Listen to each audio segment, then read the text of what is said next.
Very good morning, students. So, we have completed the chapter 9, and now we are going to start the new chapter, organisms and population.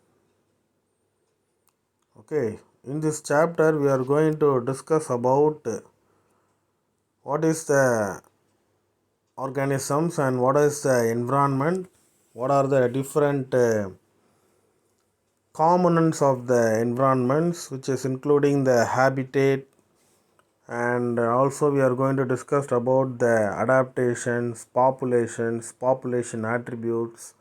So many topics we are going to cover in this chapter. So first we are going to discuss about what is the organism and its environment.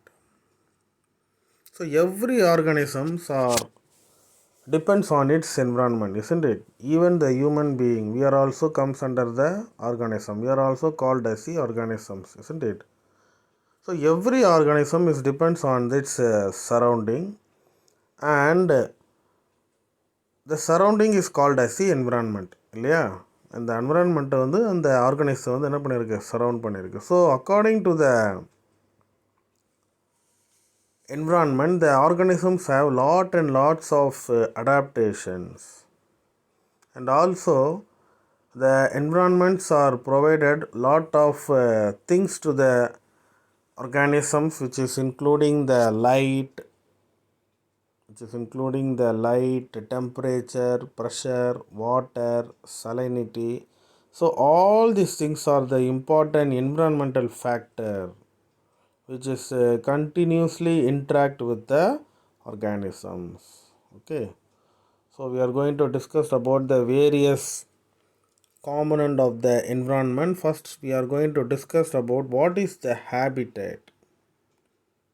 So habitat can be explained or can be defined as it is the place of the organisms, or we can say the collection of all the habitat and areas of the species. So எந்த இடத்துல வந்து அந்த organism இருக்கோ that is only called as the habitat. There are different types of habitats are there. Each and every types of habitats have their own adaptations in the particular organism. The animal which is present in the particular habitats have lots of adaptation to survive in that particular habitat. For example, the xerophytic habitat. Do you know what is xerophytic habitat? The place where having more amount of heat and less amount of water. So that particular place only called as the xerophytic habitat. One of the animal which can be survive in the xerophytic habitat is called the camel. எல்லாருக்குமே தெரிஞ்சது இல்லையா? So how the camel can survive in the particular hot environment அப்படின்னு பார்க்கும்போது there are lot of adaptations can be seen in that camel. So what are the adaptation? They able to use the water efficiently. Okay, they can cooling their body with the help of the skin. அது ஸ்கின்னை மூலமாக அது என்ன பண்ணுறது, அதோட உடம்பு வந்து cool பண்ணிக்குது. They can also excrete the highly concentrated urine. What is the meaning of high concentrated urine? The urine which contain less amount of water, because if the water loss is more in the urine, the camel cannot survive in that hot area. So the urine concentrations also very high. Okay, so these are all the some of the adaptations. And also another important adaptation, it's hoofs and hump, also suitable for the adaptation in the particular dry sandy area. So this is about the xeric habitat. In case of aquatic habitat, fishes, we know very well the fishes are the important organism which we can see in the aquatic media. Then how the particular fish can be survive in the water? Because one of the important problem in the aquatic media is the maintaining the homeostasis and osmotic balance. இந்த osmotic balance வந்து ரொம்ப ஒரு பெரிய challenge. ஏன் அப்படின்னு பார்த்தீங்கன்னா, in case of marine animals, the water from the cells can enter outside of the cell and the cells can be shrinkage. Cell வந்து சுருங்கி போயிடும் in case of marine aquatic animal. In case of fresh water அப்படியே opposites.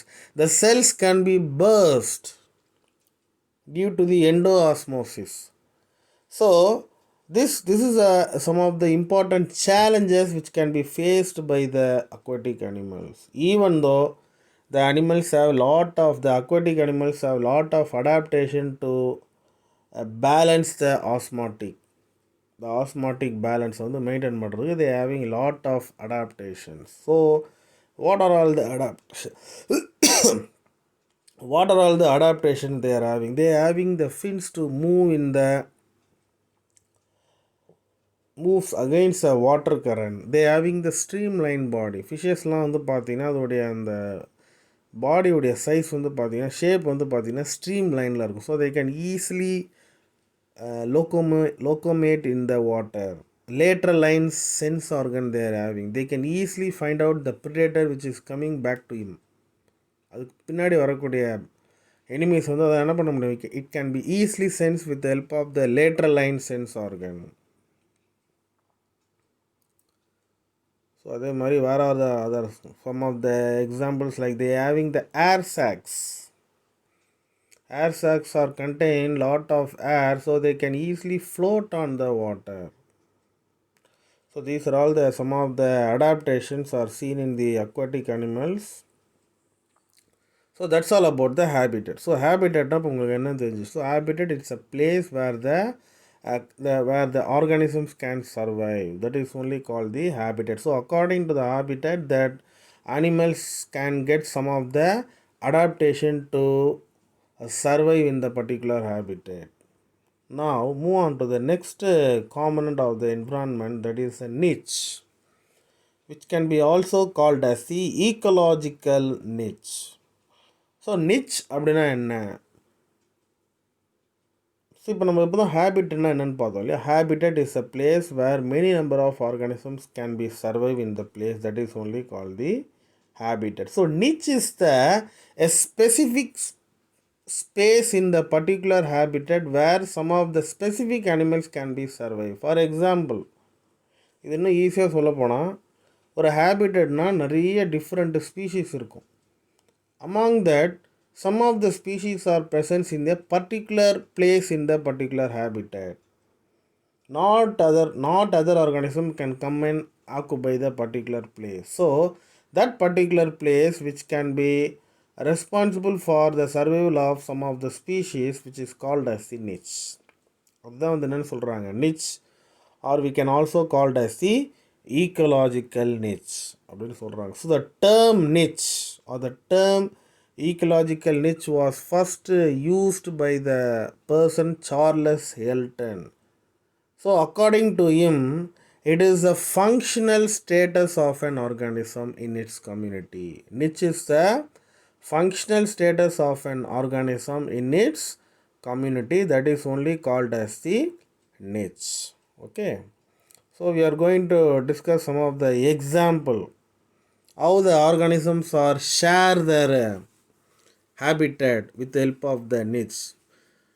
So first example what we are going to discuss, the two important closely related insects. Number one is the crickets.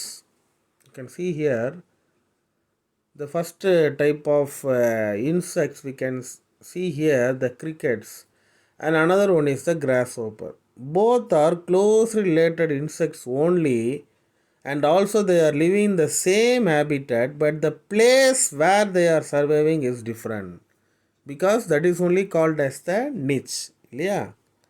ரெண்டுமே ஒரே ஹேபிட்டட்டில் தான் இருக்குது, but ரெண்டுமே வந்து separate நிச்சில் வந்து present ஆகிருக்கு. Let me explain how.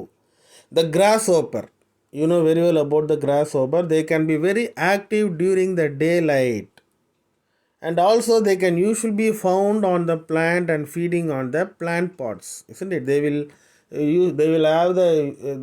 usually sucking the juices from the leaf so that they can survive.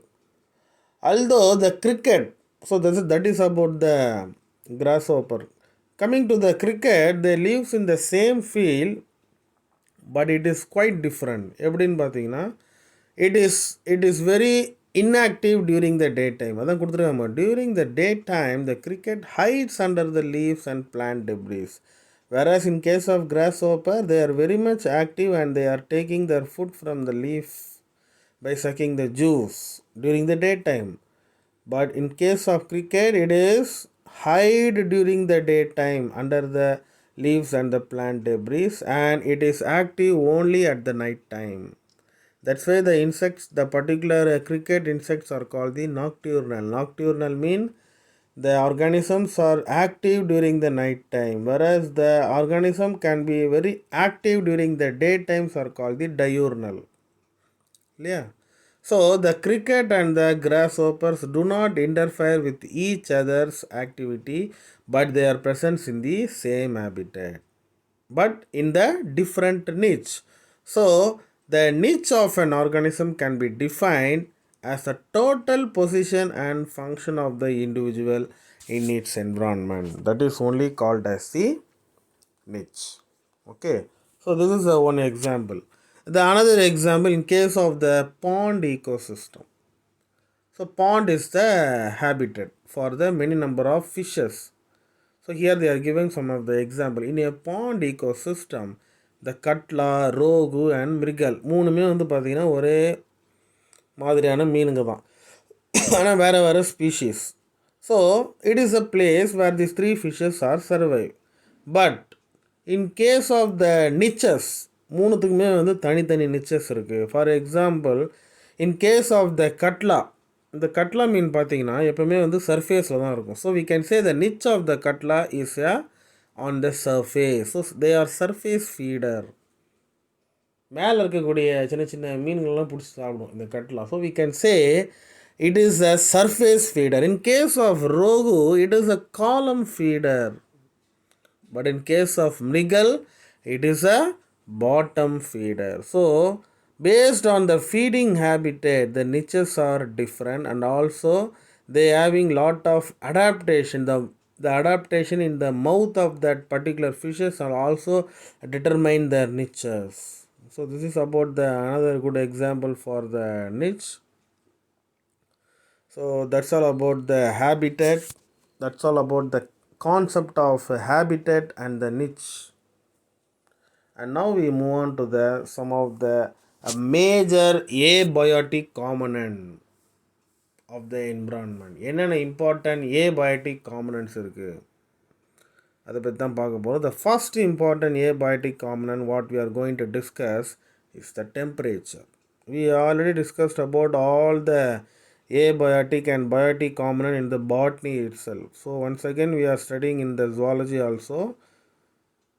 So okay, let's go to the topic, temperature. So talking about the temperature, it is determined the degree of hotness and the coldness. So this is only called as the temperature, and the temperature is influences all forms of the life by affecting the various vital activities of the organism. இந்த temperature வந்து ஆர்கானிஸோடைய முக்கியமான ஃபங்க்ஷன்ஸ்க்கு வந்து காரணமாக இருக்குது. So என்னென்ன முக்கியமான காரணம், என்னென்ன முக்கியமான விஷயத்துக்கு காரணமாக இருக்குது அப்படின்னு பார்க்கும்போது, the temperature which is influence the metabolism, behavior, reproduction, development, even the death of the particular animals in the biosphere. So that is only about the temperature. And according to the one of the scientists called the Van Hoff, he proposed the rule. According to his rule, with the increase of every 10 degrees Celsius, the rate of metabolic activities are double. இதுதான் அவருடைய concept. ஒவ்வொரு 10 degree celsius increase of the டெம்பரேச்சருக்கும் அங்கே என்ன அதிகமாகுது, there is a doubling of the metabolic activity of the particular organism. அதே மாதிரி every decrease of the 10 degrees Celsius also there is a decreasing of the metabolic rate. So இதுதான் வந்து அவர் அங்கே சொல்கிறார் வேண்ட் ஹாஃப் ரூல்ஸில் வந்து. சரியா? So that is about the thing. And now coming to the in what way the temperatures are influence the particular organism, என்னென்னத்தெல்லாம் வந்து அது induce பண்ணுது. Number one, talking about the first one, the enzyme. The temperature is responsible for activation of the enzyme in the organism because the enzymes are very temperature sensitive. நீங்கள் கெமிஸ்ட்ரிலாம் படிச்சிருப்பீங்க. Temperature sensitive வந்து இந்த என்சைமுக்கு வந்து இருக்குது இல்லையா. In many organism the determination of the sex ratio, maturation of the gonad, gametogenesis, reproduction, all are influenced by the temperature by changing the enzymes. Okay, so changing the enzymes or temperature can control the enzyme to determine these type of character. So coming to the second character of the temperature is determine the size and coloration. Number one, we have discussed how the temperatures are influence the enzymes, and the second one, how the temperatures are influence the size and coloration of the animal. அதை பற்றி நம்ம பார்க்க போகிறோம். இந்த சைஸை பற்றி நம்ம பார்க்க போகிறோம். அதை வந்து ரெண்டு ரூல் சொல்கிறாங்க, ரெண்டு சயின்டிஸ்ட். ஒன்று வந்து Bergmann's rule, another one is Allen's rule. சரி, அவங்க ரெண்டு பேரும் வந்து டெம்பரேச்சரை வச்சு சைஸை பற்றி சொல்கிறாங்க. How the temperatures are influence the size of the animal. So according to the Bergmann's rule, the birds and mammals are attain greater body size when they are in the colder region. கண்டிப்பாக 2 மார்க்கில் கேட்பாங்க இந்த rule. What is Bergman rules or define the Bergman's rule அப்படின்னு கேட்பாங்க. So according to the Bergmann's rule, what is telling, the birds and mammals are attain greater body size when they are in the colder region than the warmer region. That is the Bergman's rule. But according to the Allen's rule, அவர் என்ன சொல்கிறாருன்னா அப்படியே ஆப்போசிட்டாக சொல்கிறார். என்ன சொல்கிறாருன்னா, warm blooded animals living in the colder climates are having shorter limbs, ears and other appendage. எல்லாமே வந்து சின்ன சின்னதாக இருக்குதுன்னு சொல்கிறார். யார்? ஆலன். என்ன மாதிரியான animals? warm blooded animals. So according to the Allen's rule, the warm blooded animal which is surviving in the or which is living in the colder climates tend to have the shorter limbs, ears and other appendages when compared with the species in the warmer climate. So this is only the Allen's rule. So இந்த ரெண்டு ரூலும் நல்லா தரவாக படித்து வச்சுக்கோங்க, Bergmann's rule and the Allen's rule.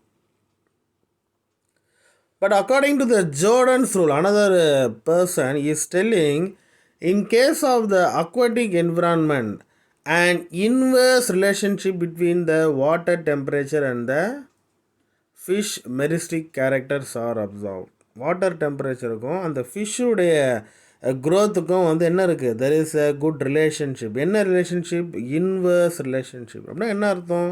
Temperature அதிகமாச்சுன்னா size குறையும், temperature குறைஞ்சதுன்னா சைஸ் அதிகமாகும். That is only called as the inverse relationship. So that is a Jordan's rule. இந்த இடத்துல வந்து அழகாக பிக்சரில் கொடுத்துருக்காங்க பாருங்க, Bergmann's rule. You can see here the polar bear. இந்த polar bear எங்கே இருக்கும்? It is present in the colder region. So you can see the size of the polar bear. The size of the polar bears are very large, no? But gradually it is the size of the polar bears are size of the bear sizes are decreases when it is in the hotter region. இந்த இடத்துல இருக்கக்கூடிய இந்த animal வந்து பார்த்தீங்கன்னா hotter region இருக்கக்கூடிய. So according to the Bergman's rule, the animal which is present in the hotter regions are having very shorter stature, whereas the animals are in the colder regions having the size is very huge. So that is a Bergman's rule. But according to the Allen's rule, இந்த animal, இந்த ரேபிட்டை நீங்கள் பார்த்தீங்கன்னா உங்களுக்கு தெரியும், இது வந்து Coulter ரீஜனில் இருக்கக்கூடிய ரேபிட். பட் பார்த்தீங்கன்னா அதோடைய லிம்ஸு, அதோடைய இயர்ஸு எல்லாமே வந்து சின்னதாக இருக்குது இல்லையா. பட் இங்கே இருக்கக்கூடியதெல்லாம் வந்து பார்க்கும்போது வார்மர் ரீஜனில் இருக்கக்கூடிய rabbit. So you can see the length of the ears, limbs, everything is என்னது huge when compared with this animal which is present in the colder region. So this is about the Allen's rule. So that is about the temperature. Now How the animals can adapt to the particular temperature. Temperature பற்றி நம்ம பார்த்தோம். How the temperatures are influencing the organisms பார்த்தோம். Then how the animals are adapted to the particular environment. So that only we are going to see. Some of the organisms are having adaptation to survive in the wide range of temperature. What is? Some of the organisms which can be survive a wide range of temperature that is called as the eurytherms. டென்த்லேயே படிச்சிருப்பீங்க what is eurythermal இல்லையா படிச்சிருப்பீங்க. So some of the eurytherms can be survive in the very hottest region as well as very coldest region. Some of the animals like cat, dog,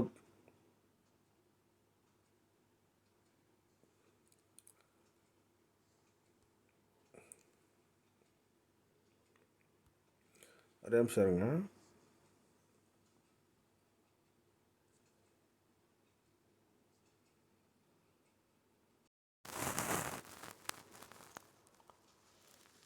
But some of the animals which can be survive in the very coldest temperature, they are called as the wait a minute.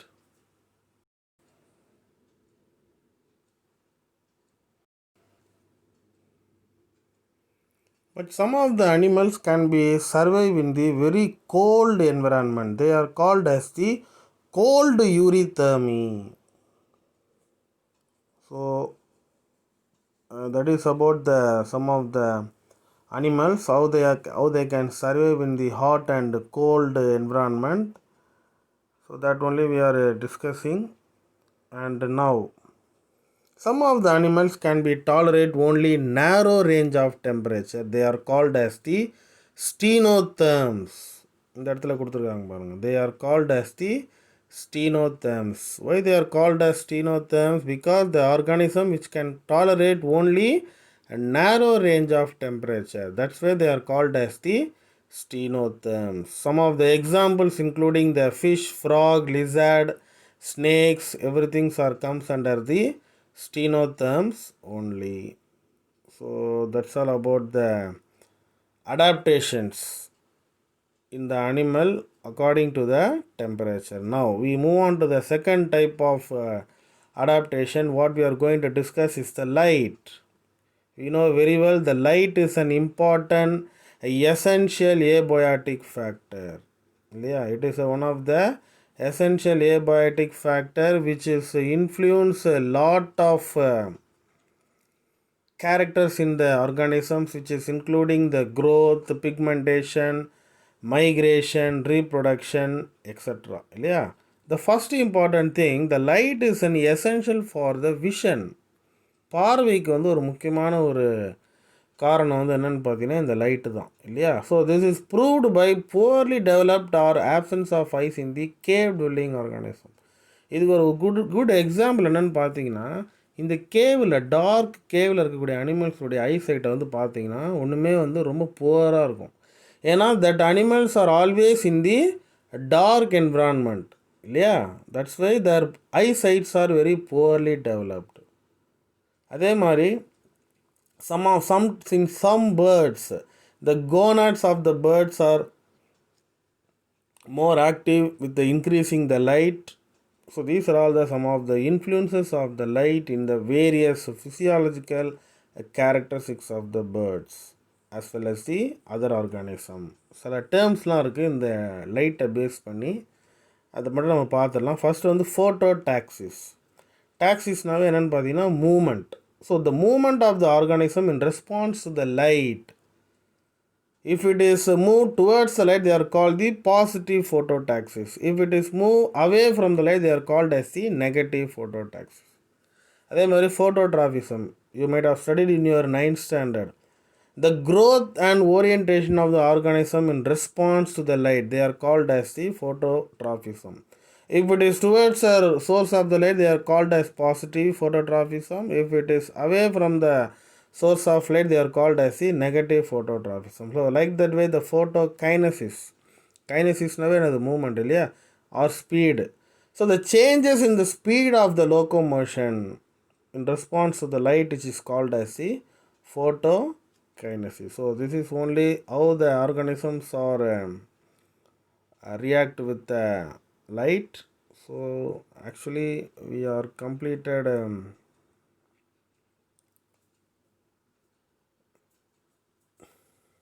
I think 20 to 25 minutes are over. So I think it's time to end the class. We will discuss the remaining things in the next class. Okay. The water நம்ம வந்து discuss in the next class. So thank you for listening the class. See you all in the next class. Thank you.